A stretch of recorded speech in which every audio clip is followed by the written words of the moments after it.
The golden lights of the sunset cast long shadows over the cobbled streets of Madeira Island. The scent of the ocean mixed with the aroma of local bakeries, where tourists and residents enjoyed the last moments of the day. Cristiano Ronaldo walked unhurriedly, something rare in his routine.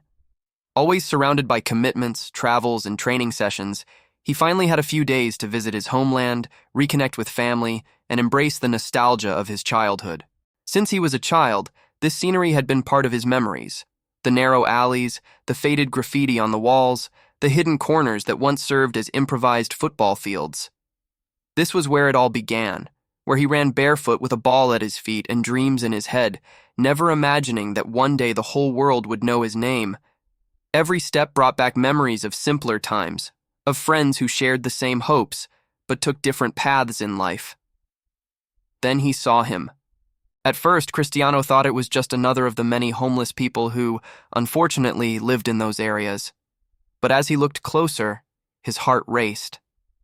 There was something familiar about that time-worn face, hidden beneath an unkempt beard and dirty hair. He stopped in the middle of the street, trying to believe what his eyes were seeing. The man was sitting in a corner of the square, holding a thin blanket and gazing into the horizon with a lost look.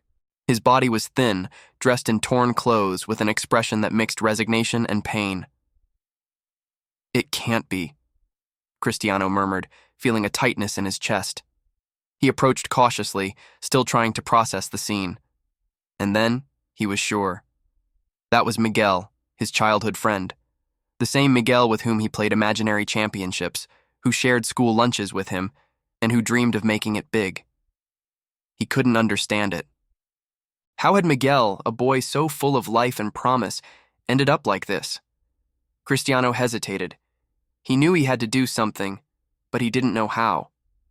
He decided to approach slowly, crouching down beside his friend. "Miguel?" he called softly.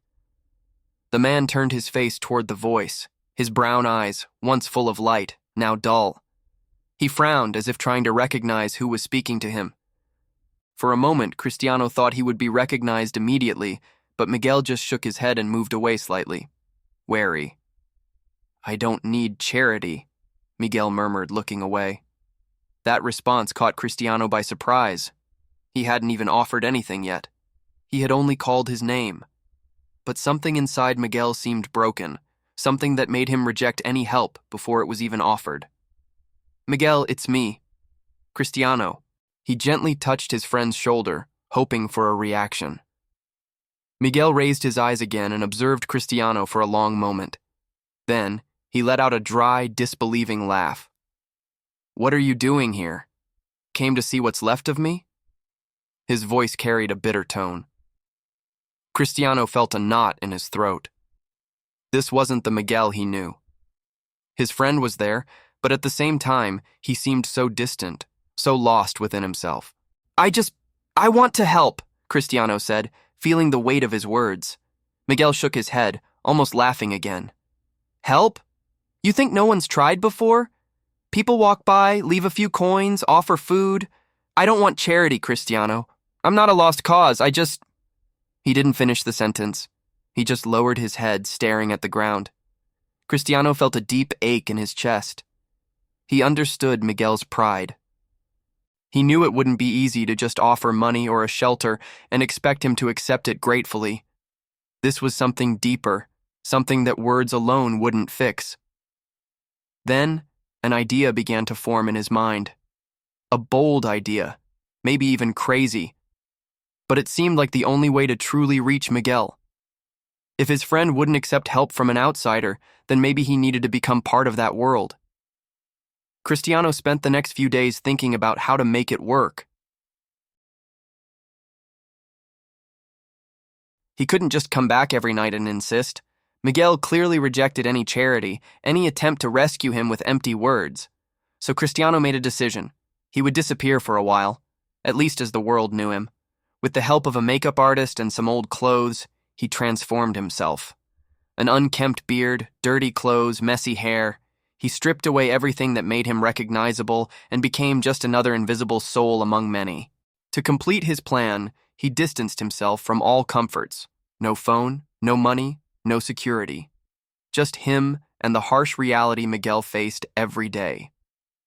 When he returned to the square that cold night, no one recognized him, not even Miguel.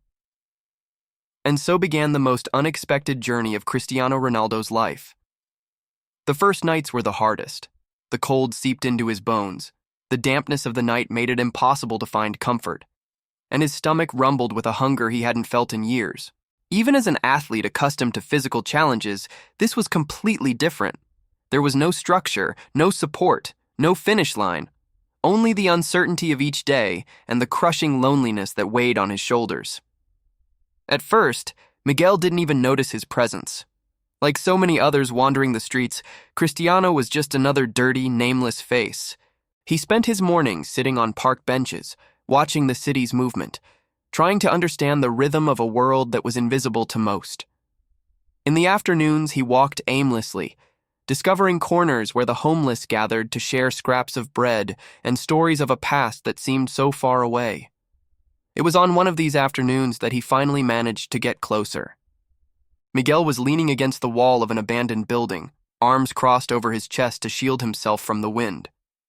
Cristiano sat beside him, keeping a respectful distance, without rushing, without forcing a conversation. "Cold tonight, huh?" Cristiano murmured, pretending to shiver. Miguel glanced at him sideways but didn't answer. Silence stretched between them for minutes. Cristiano knew he needed to earn Miguel's trust, but there was no point in rushing.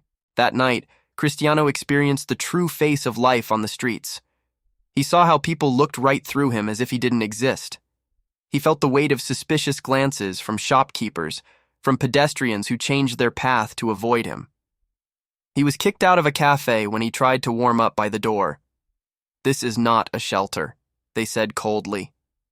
He had always known that life was unfair, but living it firsthand was different. In the following days, he got even closer to Miguel. They spoke little, but little by little, the silence was filled with brief exchanges of words. "You're not from around here?" Miguel commented one day, without looking directly at him. "I ended up here just like you," Cristiano replied, keeping up the act. Miguel let out a bitter chuckle. "No one just ends up here without a reason. Did you lose everything too?" Cristiano realized that this was the first time Miguel was showing any interest. He hesitated, choosing his words carefully. I lost myself." Miguel studied him for a moment and then shook his head. "That happens to all of us." Cristiano felt a knot in his throat. His friend was so accustomed to pain that he had accepted this fate as inevitable. He needed to show Miguel that there was still hope. But first he had to understand what had led him here. It was only after almost a week of living side by side that Miguel finally opened his heart. That night, after sharing a piece of dry bread with Cristiano, Miguel took a deep breath and began to speak. "I had everything to make it. Do you remember when we played football on the dirt field? I thought I had a chance. But life had other plans.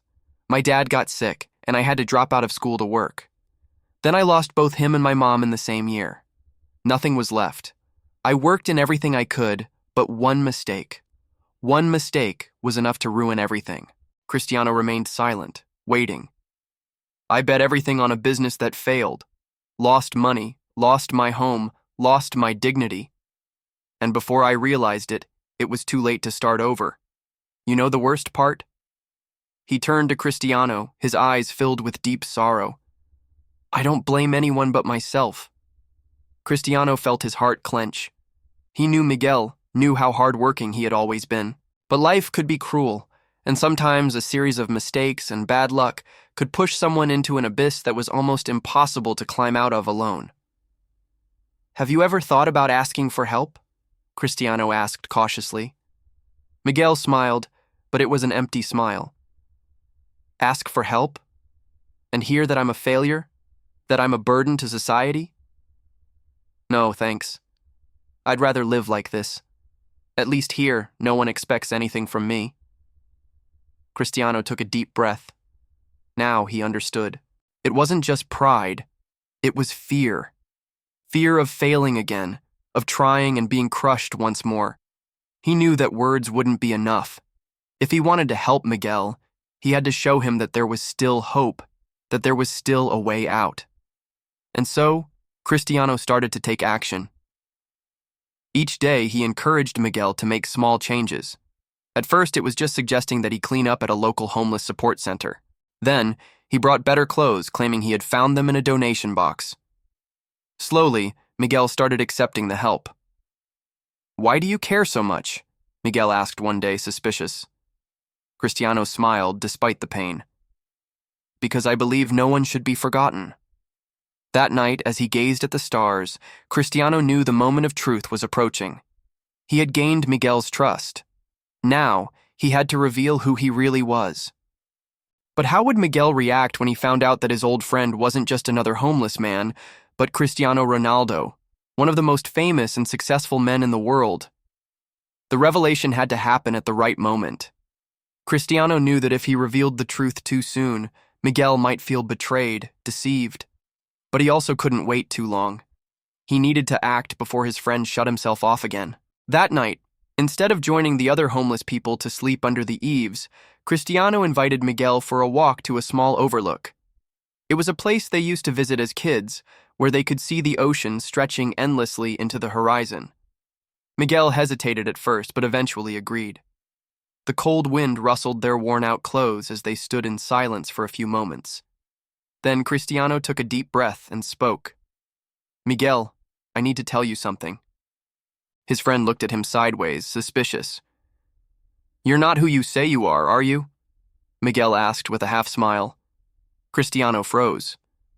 "What do you mean?" "From the beginning, something told me you weren't just another guy from the streets.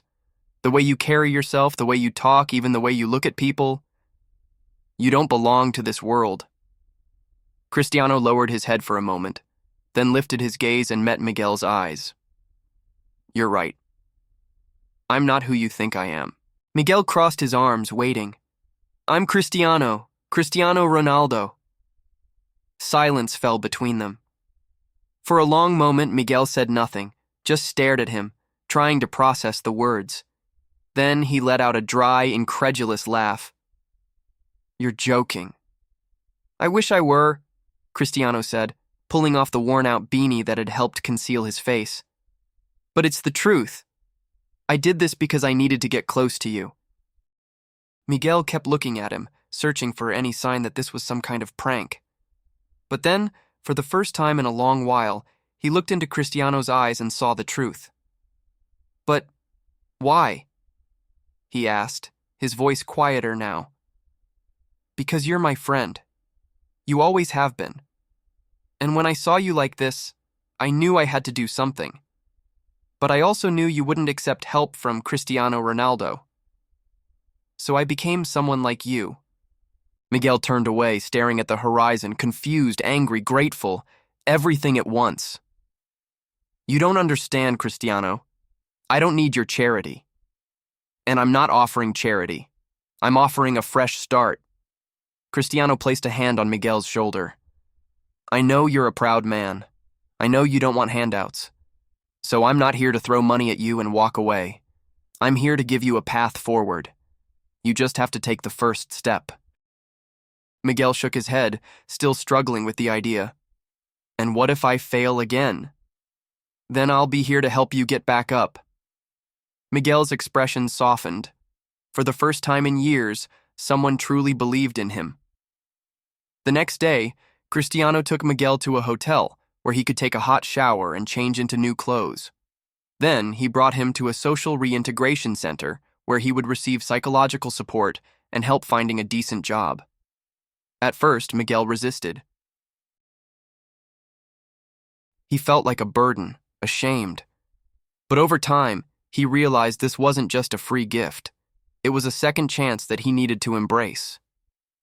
Cristiano ensured that Miguel had a job with dignity, working at a sports center for underprivileged children, helping young kids find in football the same hope they once had as boys. Months passed, and little by little, Miguel rebuilt his life. With a stable income, he was able to rent a small apartment. He regained his self-esteem. His gaze, once empty, now shone with determination. A year later, sitting in the stands of a small football field, Miguel watched a group of children playing. He smiled as a young boy missed a pass and became frustrated. "Hey!" Miguel called out, walking over to him. "Do you know the best part about football?" The boy shook his head. "You can always try again." In that moment, he understood. Cristiano hadn't just given him a job, a roof over his head, or new clothes. He had given him something far more valuable, the belief that life was still worth fighting for. And that was why Cristiano Ronaldo wasn't just a football star. He was a true hero.